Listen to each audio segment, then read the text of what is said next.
It was a humid Thursday afternoon when the Southern Thunder Biker Gang rolled into town. Their roaring Harleys tore through the quiet streets of Mountville, a small town tucked away in the Appalachian foothills. The gang, known for their violent reputation and a penchant for causing chaos wherever they went, had taken over the local bar. The locals knew better than to cross them, and by evening, the once bustling town square had become eerily quiet. But one man didn't know fear. Sergeant Jack Hawk Lawson had returned to his childhood home after years of service in the Army's Special Forces.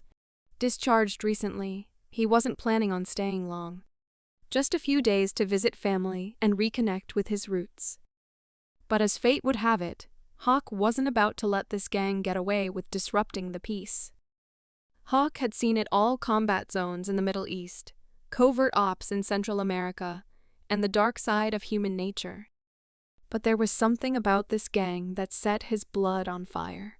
Maybe it was the disrespect for the town he once called home. Or perhaps it was the beer-fueled bravado of men who thought their leather vests made them invincible.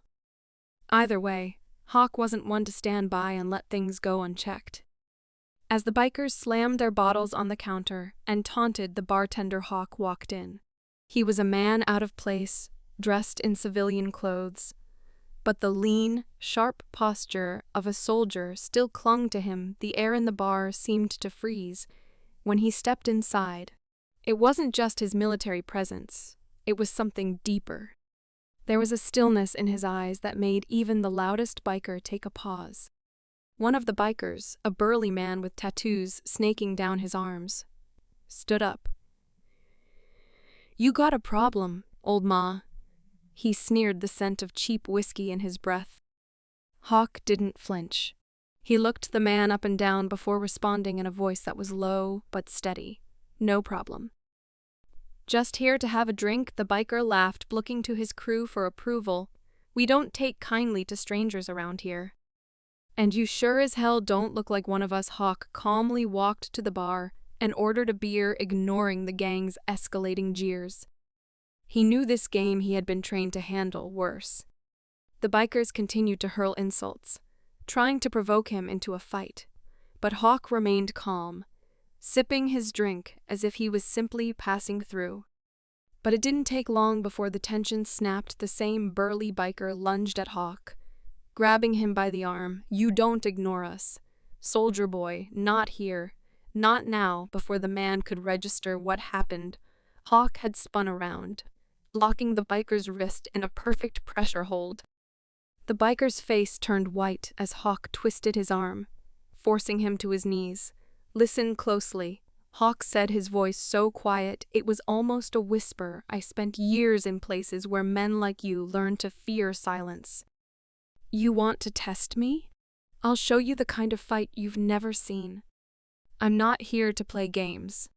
The room fell silent. The other bikers hesitated, unsure of whether to help their fallen comrade or back off.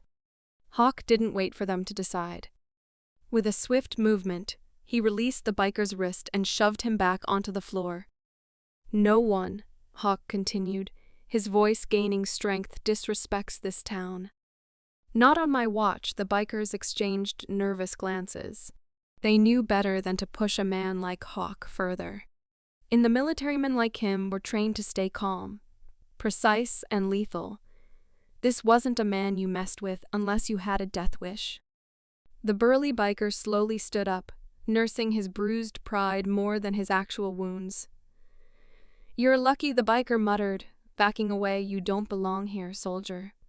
But you're not worth the fight." With a final glance toward the group, Hawk turned and walked out of the bar. The bikers remained silent, their bravado gone, replaced with the unmistakable fear of someone who had just crossed a line they couldn't undo. Hawk returned to his family's farm later that evening, the town now settling into the quiet rhythm of the night.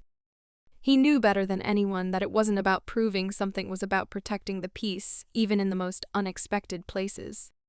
As he walked into the barn, his old dog, Duke, wagged his tail, ready to greet him. Hawk smiled for the first time that day.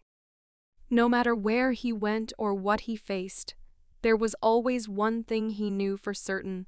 The soldier who rode alone would always ride for what mattered most.